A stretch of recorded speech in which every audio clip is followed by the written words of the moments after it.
C'est au Québec, bonjour. Donc aujourd'hui, je vais préparer des pavlovas aux fraises et aux framboises. Mais je vais vous montrer en fait comment faire la meringue italienne qui est la base de mon pavlova. Donc le pavlova, donc la meringue ici que je vais faire, que je vais réaliser avec vous, vous pouvez la garnir de ce que vous voulez en fait. Hein. Moi ici, je vais mettre de la crème fouettée et tout simplement y ajouter des fraises et des framboises avec un petit coulis de framboises. Mais vous pouvez tout aussi bien mettre du chocolat, etc. Euh, J'essaierai de vous montrer le dessert final si on ne le mange pas avant que je le prenne en photo. Donc on est parti pour la recette. Donc je vais avoir besoin de 4 gros blancs d'œufs ou 5 petits comme moi ici. J'ai pris 5 petits blancs d'œufs. J'ai pris une tasse et 3/4 de sucre érythritol. Si vous prenez du sucre fruit des moines, enfin du sucre, votre sucre en fruit des moines, prenez juste une tasse et quart. Donc moi ici j'ai une tasse 3/4 de fruits des moines. Je vais avoir besoin de 2 cuillères à thé de gomme de xanthane, une cuillère à thé de vanille, d'extrait de vanille, et une cuillère à thé de jus de citron. Donc voilà, c'est tout ce que j'ai besoin pour faire ma meringue. Un four à 300 degrés Fahrenheit, 150 degrés Celsius.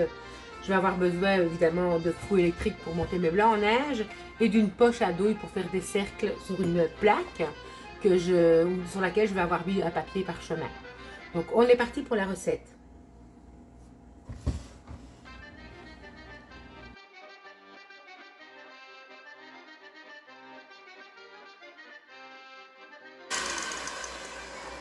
Donc là mes yeux sont assez fermes, je vais y incorporer mon sucre, mais pas d'une seule fois, tranquillement, un peu à la fois. Donc voilà, j'ai incorporé tout mon sucre. Donc ma tasse et 3/4 de érythritol. Vous voyez que j'ai des blancs vraiment super, pour des beaux pics.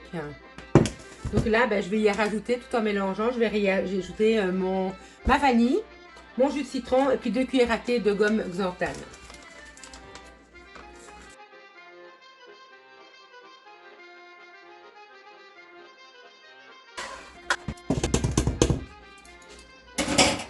Donc voilà, j'ai une super belle meringue.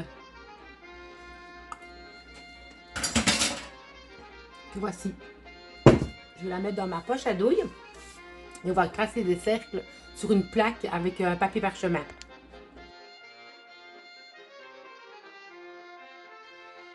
Étape suivante, je remplis ma poche à douille avec ma meringue.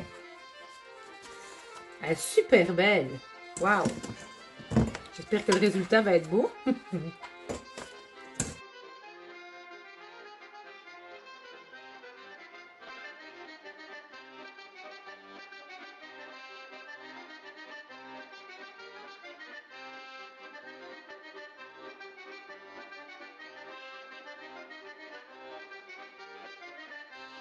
Étant donné qu'il me reste pas mal de meringue, je vais refaire une autre petite plaque.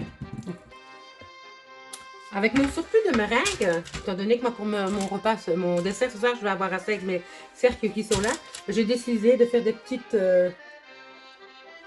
meringues individuelles.